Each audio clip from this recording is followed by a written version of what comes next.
একটা সামরিক হামলা চালিয়ে মাদুরোকে ওখান থেকে তুলে নিয়ে এসছে।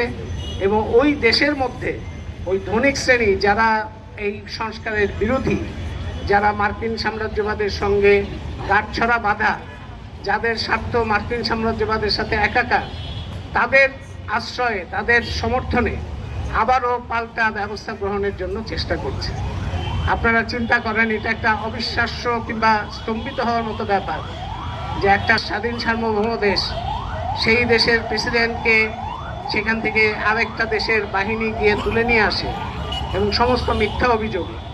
যেমন তারা বলছে তারা গণতন্ত্র, মানবাধিকার কিংবা মাদুরো হচ্ছে স্বৈর শাসক ইত্যাদি, কিন্তু স্বৈর শাসকদের প্রতি কি মার্কিন সাম্রাজ্যবাদের কোনো ধরনের এরকম ঘটনা আছে, এরকম দৃষ্টান্ত আছে যে কোনো স্বৈর শাসককে তারা অপছন্দ করে?